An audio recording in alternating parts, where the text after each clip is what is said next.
Bonsoir à tous, bienvenue. Voici les titres de votre journal. 8 infanticides. Une femme a été mise en examen et écrouée pour avoir tué 8 de ses enfants à la naissance. Il ne s'agirait pas de déni de grossesse. Son mari, lui, n'est à l'heure actuelle pas poursuivi.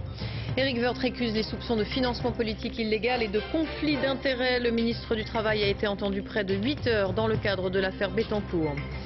Colmatage définitif en vue, c'est ce qu'annonce aujourd'hui BP. Il y a 100 jours, l'explosion d'une plateforme du groupe pétrolier britannique au large de la Louisiane tuait 11 ouvriers et provoquait la pire marée noire de l'histoire des États-Unis. 60 millions de livrets A en France, le succès de ce produit d'épargne ne se dément pas. Et avec l'augmentation annoncée pour dimanche de son taux de rémunération, les versements devraient augmenter. Enfin, c'est le tournage qui attise toutes les curiosités. Woody Allen a débuté Midnight in Paris, dans les rues de la capitale, avec un casting surprenant. Carla Bruni Sarkozy, la première dame, a tourné hier et avant-hier. Ce pourrait être l'un des pires faits divers que la France ait connu. Une femme de 47 ans vient d'être mise en examen et écrouée dans le Nord pour 8 infanticides entre 1990 et 2006 ou 2007. Déjà mère de 2 filles, elle aurait accouché seule et tué à chaque fois ses nouveau-nés. Les cadavres ont été découverts hier. Nicolas Bertrand, Arnaud Jacques. La mise en examen vient d'être prononcée. Dominique Cotret quitte le palais de justice, direction la maison d'arrêt. Elle sera poursuivie pour homicide volontaire sur mineur de moins de 15 ans. La mère, Madame Cotret, a reconnu avoir volontairement étouffé les nouveau-nés à la naissance. Elle explique qu'elle ne voulait plus d'enfants et qu'elle ne voulait pas avoir de médecin pour employer un moyen de contraception. Après l'avoir entendu, la justice a aussi décidé de remettre son mari, Pierre-Marie Cotret, en liberté. Le ciel lui tombe sur la tête, c'est ce qu'il nous indique. Il indique qu'il n'était pas du tout au courant, ni que sa femme était enceinte.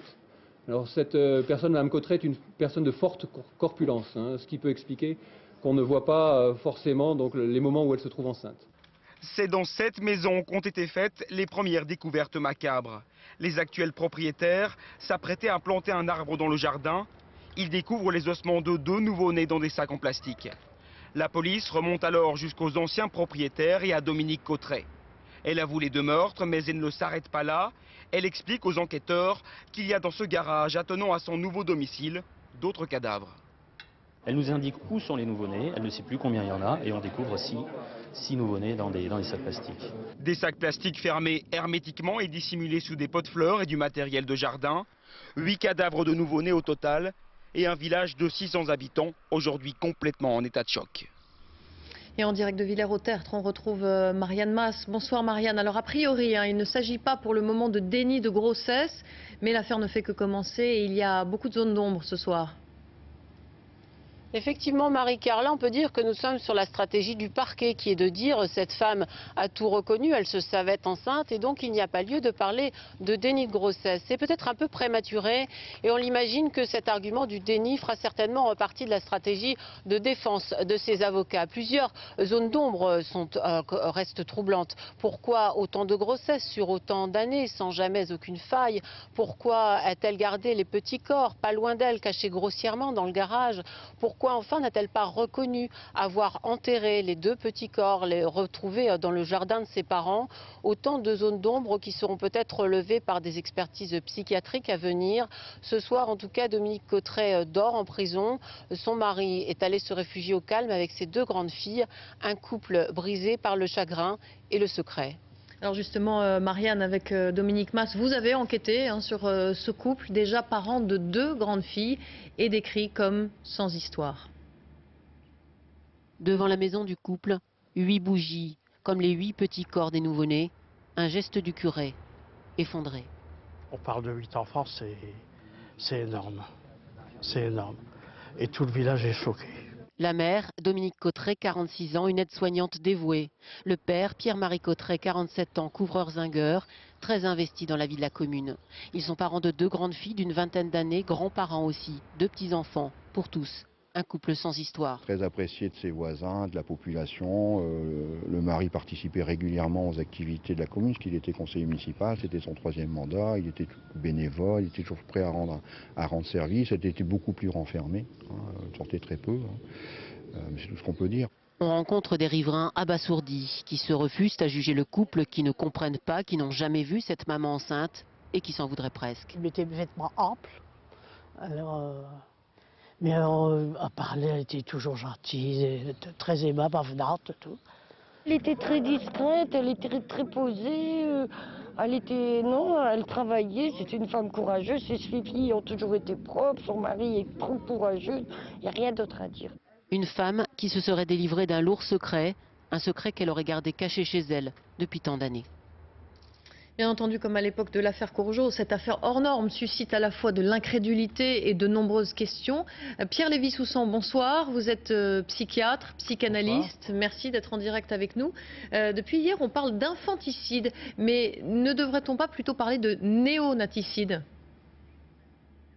Oui, en tout cas, sur un plan psychologique, cela serait beaucoup plus exact.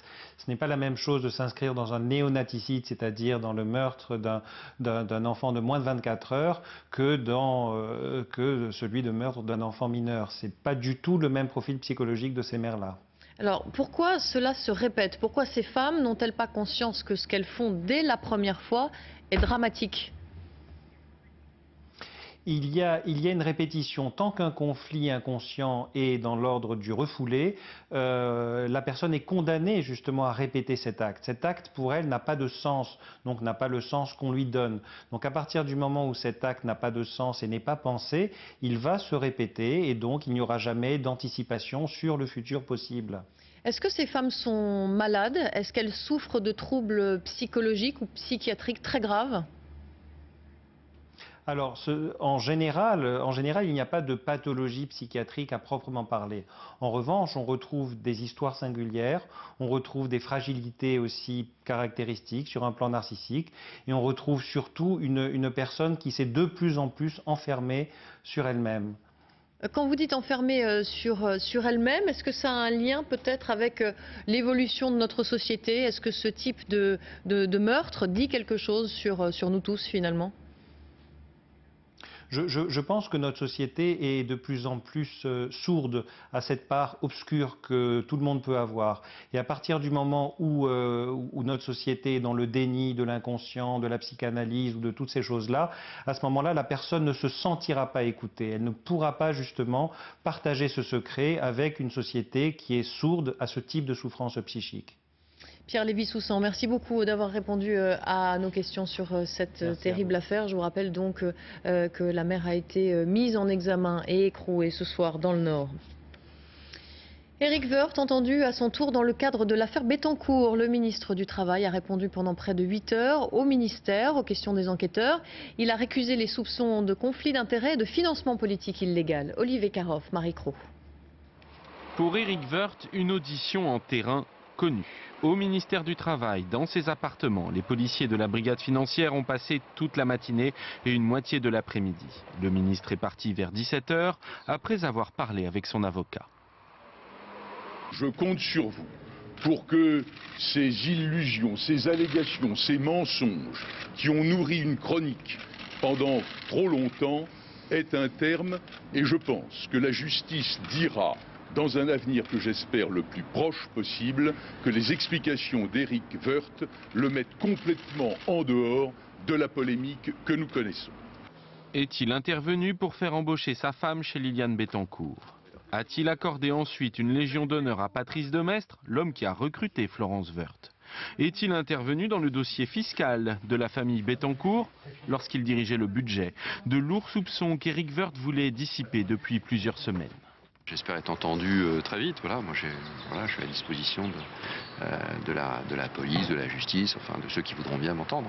Éric Woerth dément également tout financement politique illégal de l'UMP lorsqu'il en était le trésorier. Une ancienne comptable de Liliane Bettencourt maintient qu'il a reçu à ce titre 150 000 € en liquide. Accusation d'un côté, démenti formel de l'autre, c'est maintenant au procureur de Nanterre de soupeser la parole de chacun. Voilà.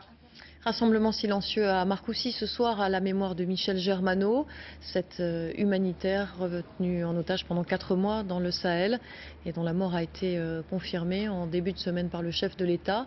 François Fillon aurait affirmé au maire de la commune lors d'un entretien que Paris recherchait toujours activement son corps. Le Premier ministre aurait également évoqué l'idée d'un hommage national. Au lendemain des annonces du gouvernement à l'encontre des gens du voyage et des Roms, nous nous sommes rendus dans un campement illégal, parmi ceux qui doivent être démantelés rapidement. Et nous y avons trouvé une cinquantaine de personnes arrivées il y a 2 semaines, faute de place dans un campement légal. Zindine Boudaoud, Laurence Diop et Marie Cazot. À quelques mètres d'un champ de blé, des gens du voyage ont posé leur caravane sur un terrain privé.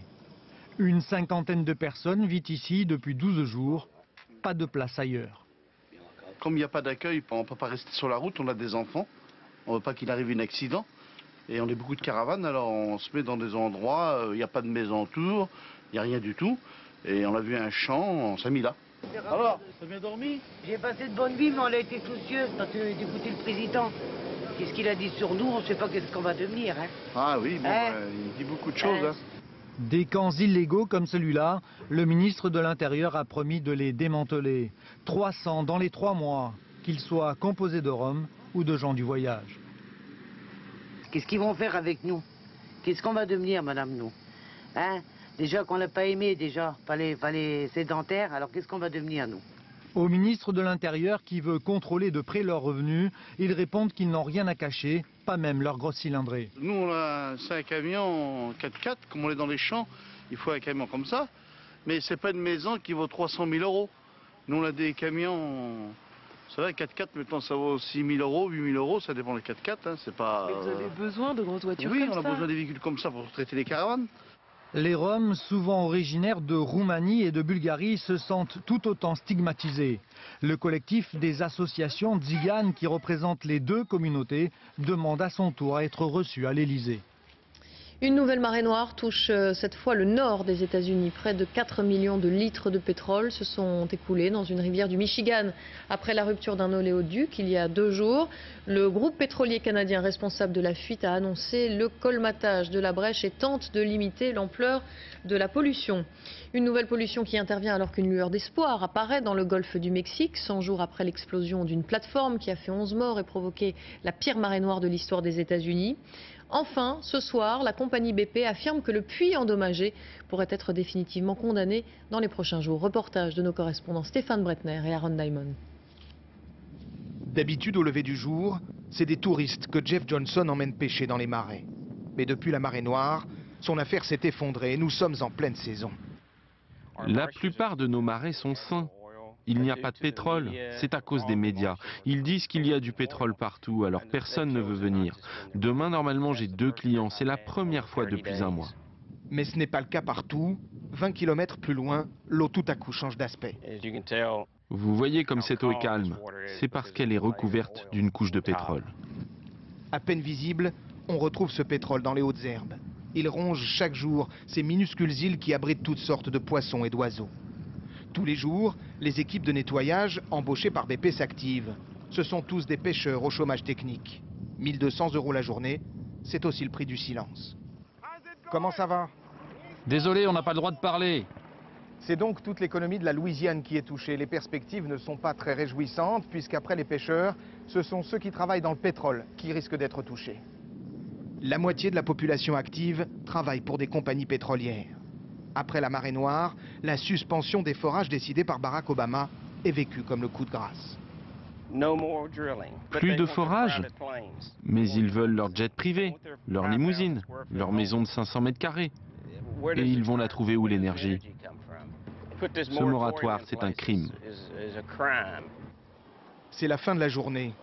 Les pêcheurs devenus nettoyeurs rentrent au port, fatigués après 100 jours de marée noire. C'est chez moi ici, c'est mon pays. J'en ai marre, mais il faut que je nettoie. Je ne sais faire qu'une seule chose, c'est pêcher du crabe. Je peux pas rester sans rien faire. Depuis que BP a réparé la fuite il y a 2 semaines, on reprend espoir. Mais demain, au lever du jour, tous ces pêcheurs repartiront nettoyer.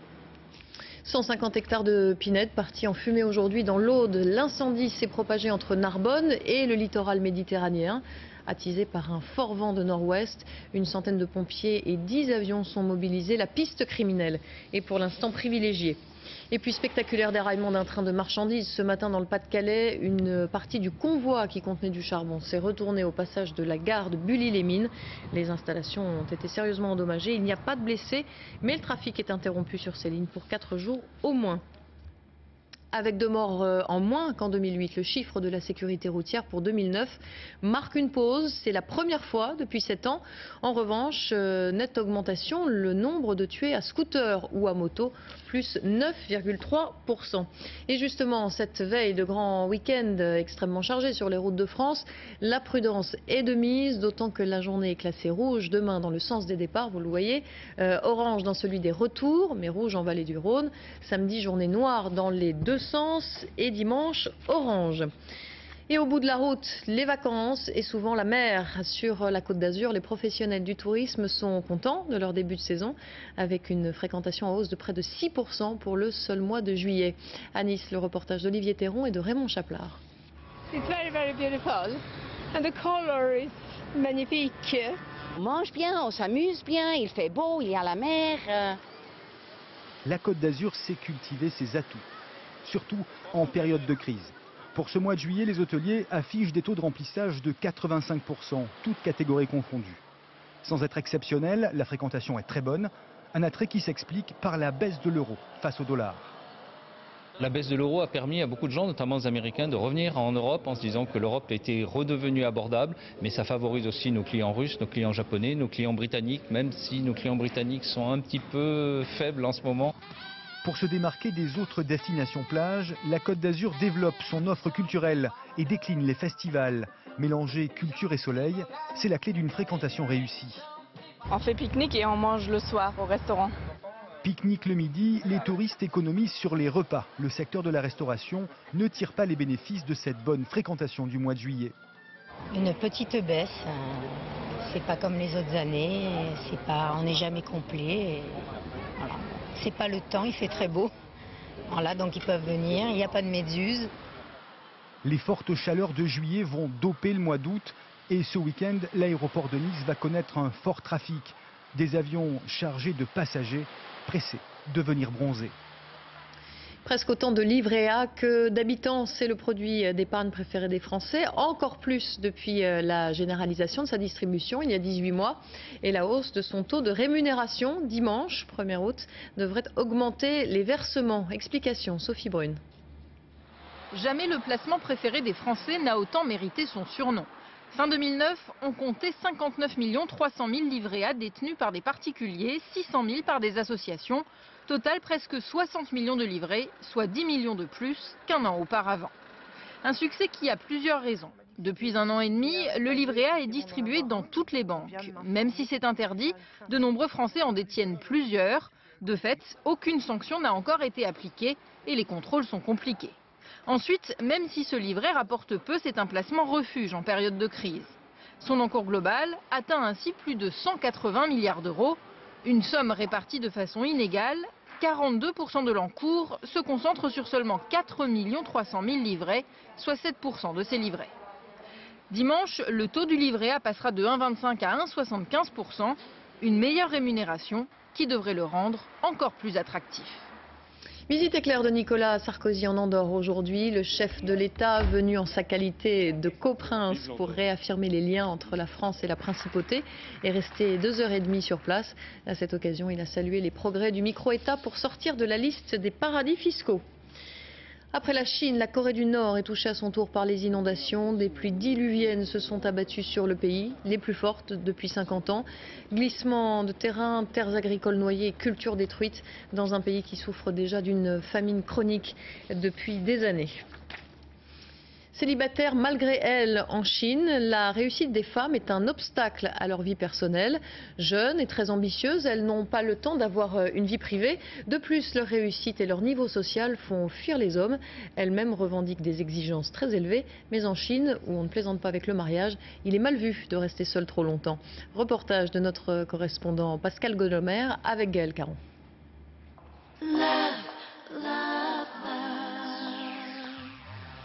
À 30 ans, Liu Liang n'a pas perdu de temps pour réussir dans la vie. Et elle aime bien le montrer. Elle a créé sa propre entreprise de distribution de vins importés. Et comme souvent en Chine, tout est allé très vite. Elle a désormais sous sa coupe une trentaine de salariés. Et aucun doute, la patronne, c'est elle. Vous m'aviez promis lundi dernier de me faire une présentation. Et je n'ai toujours rien vu. Vous n'avez pas fait votre boulot. Le pouvoir, la réussite, l'argent, Liu Liang est une femme d'affaires comblée dans un secteur en pleine expansion. Pourtant, côté vie privée, elle l'avoue elle-même, c'est un peu le désert. Elle aimerait bien rencontrer l'homme de sa vie, mais la tâche s'annonce bien plus difficile que prévu. D'abord, le travail m'a pris beaucoup de mon temps et de mon attention. Et puis, est-ce qu'un homme avec une bonne situation recherche une femme qui gagne beaucoup d'argent? Est-ce qu'il recherche quelqu'un qui a réussi sa carrière? Je ne crois pas. Donc, ce que je peux, moi, lui apporter, cela ne l'intéresse pas.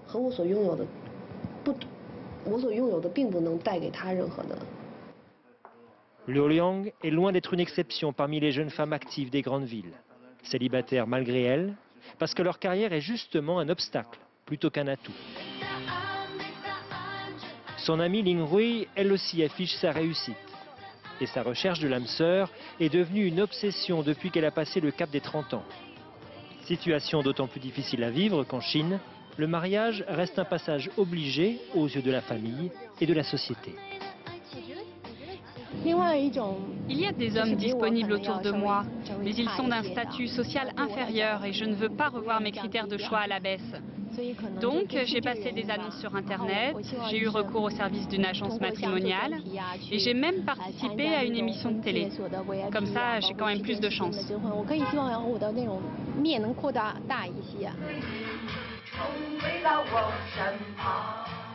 Celles qui se réjouissent, ce sont les agences de rencontres. Un secteur florissant qui propose en plus des petites annonces, des stages en tout genre, censés donner les armes pour séduire. Les jeunes femmes en haut de l'échelle sociale sont évidemment une clientèle idéale. Mais le succès n'est pas garanti. Cela prend du temps aux hommes et aux femmes d'atteindre le sommet de la pyramide sociale. Ceux qui cherchent à se marier ont déjà un certain âge. Or, les hommes ont tendance à rechercher une épouse plus jeune. Les femmes, elles, malgré leur bonne situation, ne sont donc plus très bien placées dans la course au mariage. Même si elles sont de plus en plus indépendantes financièrement, les femmes chinoises n'ont donc pas encore fait voler en éclats tous les préjugés à leur égard. Les mentalités changent, certes, mais pas au même rythme que l'économie du pays. Il est 20h20, à suivre dans votre journal une centaine d'amphores remontées des profondeurs il y a près de 70 ans par le commandant Cousteau ont retrouvé les abysses pour le plaisir des plongeurs et des poissons. Tout ce que vous avez toujours voulu savoir sur le dernier Woody Allen à Paris sans jamais avoir osé le demander. Nous nous sommes glissés sur le plateau, nous y avons croisé Carla Bruni. Enfin, un retour sur la leçon implacable infligée hier soir par Christophe Lemaitre à ses concurrents de la finale du 100 mètres à Barcelone. Il vient à l'instant de se qualifier pour la finale du 200. Mais d'abord, elle est décrite comme une grippe tropicale. La dengue est une maladie infectieuse transmise par un moustique et qui provoque de fortes fièvres. L'épidémie qui sévit en ce moment aux Antilles françaises a déjà touché plusieurs dizaines de milliers de personnes. Quelques gestes simples permettent de se prémunir. Antoine Gaveau avec nos confrères de RFO. Avant 13h, toutes les plantes partiront à la poubelle, comme ça je serai tranquille. Toutes les plantes à la poubelle pour éviter d'attirer les moustiques. En Martinique en ce moment, certains sont porteurs de la dengue. Ce sont les œufs d'Aïdès. Une maladie tropicale qui peut, dans les cas les plus graves, être mortelle. J'ai un peu peur, surtout que je suis très fragile, j'ai été grippée, donc vous comprenez, mon fils a eu la dengue dernièrement, donc j'ai un petit peu peur. Car l'épidémie de dengue aux Antilles françaises s'est intensifiée. Depuis décembre, 19 800 cas ont été recensés en Guadeloupe, 12 600 en Martinique. La maladie a déjà provoqué 8 décès. Objectif aujourd'hui pour les agents sanitaires, passer de maison en maison, prévenir les habitants. Quelques mesures d'hygiène et le moustique peut disparaître. J'avais demandé à quelqu'un de changer son eau ou de vider un pot à fleurs, de recouvrir un fût. Ce sera fait plus facilement que quand je le dis en temps normal hors épidémie. Les autorités recommandent aussi de porter des vêtements couvrants et de dormir sous des moustiquaires. Chaque année dans le monde, 50 millions de personnes sont infectées. Près de 70 ans après leur découverte par le commandant Cousteau, une centaine d'amphores sont retournés à la mer. L'idée, les valoriser en reconstituant sous l'eau des sites authentiques pour les plongeurs, à l'occasion du 100e anniversaire de la naissance du précurseur de l'archéologie sous-marine. Lionel Feuerstein, Christophe Larocca. C'est un voyage dans le temps qu'Albert Falco, le bras droit du commandant Cousteau, a accepté d'effectuer pour nous. Il va découvrir le site archéologique qui vient d'être recréé à partir d'amphores qu'il a lui-même remontés. Il y a une soixantaine d'années, avec mes copains de la Calypso, nous avons remonté tous ces enfants qui sont partis au musée. Et aujourd'hui, eh bien, je vais les retrouver sous la mer. Ces amphores, posés à 14 mètres de profondeur, ont été retrouvés à l'origine sur 2 navires romains. C'étaient les premières fouilles archéologiques sous-marines en scaphandre autonome. En quelques années, 4000 amphores et 10 000 poteries ont été remontées avec des méthodes très particulières. Vous voyez, on introduit dans leur goulot un tuyau d'air comprimé, ça chasse l'eau, ça les gonfle d'air par conséquent, à ce moment-là elles deviennent flottantes et elles partent toutes seules vers la surface comme des fusées. Comment c'était? Formidable, magnifique. Au lieu d'être sur des étagères poussiéreuses dans le musée, elles ont retrouvé la mer. Pour ces plongeurs, la création de ce site archéologique est aussi une belle découverte. C'était très émouvant, c'est impressionnant, on les découvre au dernier moment. Ça représente quelque chose quand même, une amphore. C'est un passé, c'est du vécu. Le reste des amphores est entreposé au fort Saint-Jean de Marseille. Cassée, elle n'intéresse pas les musées. C'est pour cette raison qu'a été créé le site. On peut difficilement faire visiter des épaves antiques, généralement elles sont enfouies sous le sédiment ou en cours de fouille, ça reste donc difficile. En revanche, il y a une possibilité, puisqu'on a un ensemble homogène, c'est de reconstituer un site archéologique sous-marin que l'on puisse donner à visiter au public. Seule crainte aujourd'hui que ces amphores attirent les pilleurs d'épaves. Mais si tout se passe bien, un deuxième site identique devrait être créé au large de Marseille. Depuis Tout le monde dit I love you, Woody Allen rêvait de revenir tourner à Paris. Le tournage de Midnight in Paris a commencé il y a quelques jours. Le réalisateur fait tourner de nombreux acteurs français de tous horizons et une actrice au statut un peu particulier. Carla Bruni-Sarkozy a tourné ses premières scènes hier et avant-hier. Christophe Hérault a essayé d'approcher un plateau très surveillé. Depuis 3 jours, le quartier latin est en chantier. Un chantier de cinéma, câbles, décors et lumière s'installent, mais un brin de mystère plane sur ce tournage. C'est un film de qui? On est tenu du secret de ce qu'on fait. On peut pas répondre. Il s'appelle Woody Allen. C'est pour des raisons de sécurité, de tranquillité, on va dire. Pour la tranquillité, c'est raté. En effet, Woody Allen a invité Carla Bruni-Sarkozy à faire ses débuts de comédienne dans son film. Depuis, Paparazzi et Bado espionnent le tournage. Mardi, rue Mouffetard, au bras d'Owen Wilson, Carla Bruni a joué son rôle, celle d'une directrice de musée. Des instants immortalisés par les voisins.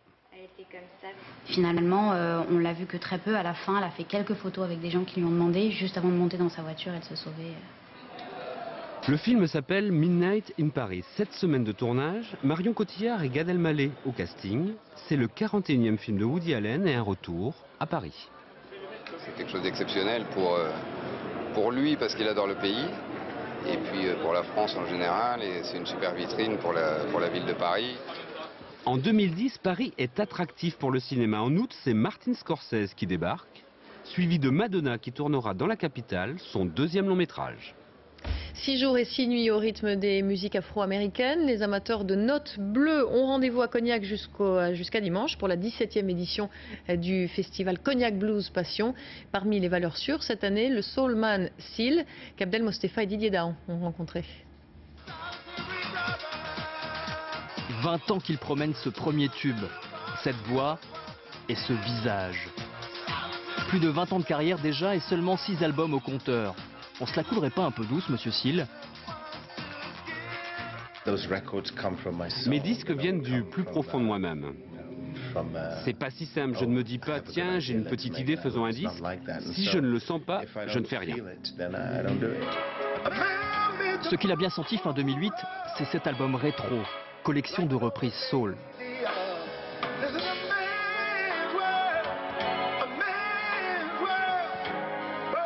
Pour Seal, à nouveau le top des ventes après le flop d'un 5e disque passé inaperçu. De quoi relativiser. La carrière, c'est un truc mathématique. Si tu travailles beaucoup en te concentrant sur un objectif, alors quelque chose arrive forcément. Mais quand le destin t'apporte 4 enfants et une femme merveilleuse, ça, tu ne le contrôles pas, c'est magique. On ne sait pas encore si le résultat sera magique, mais en tout cas, Seal, son épouse top modèle et leurs 4 enfants sont heureux de vous annoncer l'arrivée d'un 7e album en septembre. Un nouveau bébé dont voici les premiers cris.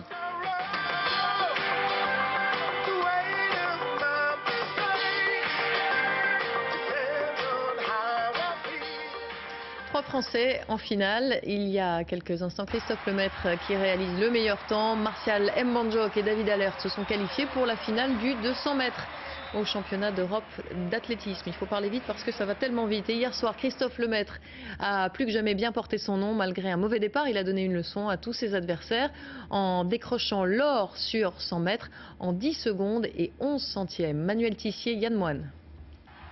Courir à 20 ans et devenir champion d'Europe. C'est l'histoire de Christophe Lemaître, nouveau roi du sprint continental. Modeste souverain, à la victoire sans exubérance. Hier soir, Lemaître disputait sa première grande finale. Sous les yeux de sa maman, il n'est pas le favori, juste le plus rapide cette saison. J'ai confiance en mon fils, mais bon... Comme souvent, son départ est médiocre. Dernier à jaillir, il remonte ses concurrents dans les 40 derniers mètres. 10 secondes, 11 centièmes. Petit chrono, mais grand exploit.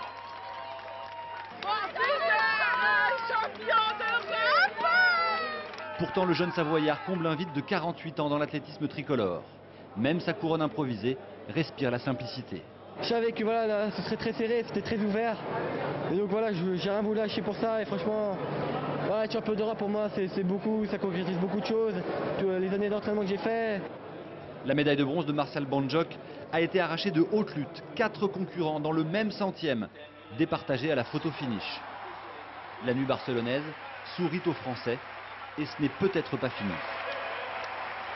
Et vous avez été 5,5 millions à suivre cette finale en direct sur France 2. Finale du 200 mètres, donc avec Christophe Lemaître en vedette. C'est à suivre demain sur France 2 à 19h35.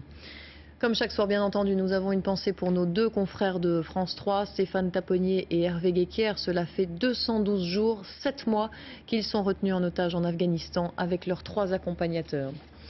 Avant de refermer ce journal, je vous en rappelle l'une des principales informations. Une femme a donc été mise en examen ce soir et écrouée, soupçonnée d'avoir tué 8 de ses enfants à la naissance. Les cadavres des nouveau-nés ont été découverts hier. Cette aide-soignante de 47 ans formait avec son mari charpentier et leurs 2 grandes filles, ce qu'on appelle une famille sans histoire. Voilà, c'est la fin de ce journal. Merci à vous de l'avoir suivi. Tout de suite, la météo. Laurent Romeshko, 20h35, envoyé spécial, se penche sur les souvenirs de vacances et vous emmène en Argentine, pays du tango. Demain à 13h, vous avez rendez-vous avec Sophie Le Saint et à 20h et tout le week-end, c'est Olivier Galzi qui vous accompagnera pour l'information. Je vous retrouverai lundi à 20h. Excellente soirée sur France 2. Merci.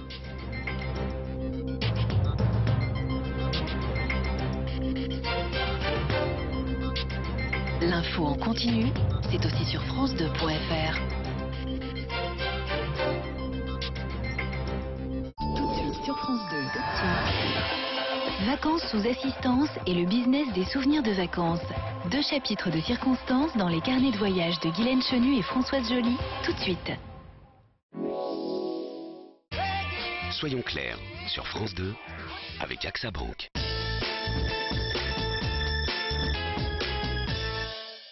Aujourd'hui, Claire est avec Françoise et Bernard. Comme 3 Français sur 4, ils ne savent pas combien coûte le fait de retirer son épargne. Pour votre épargne bancaire réglementée, comme les livrets, c'est sans frais. Oui, mais notre livret ne suffira pas à nous amener sur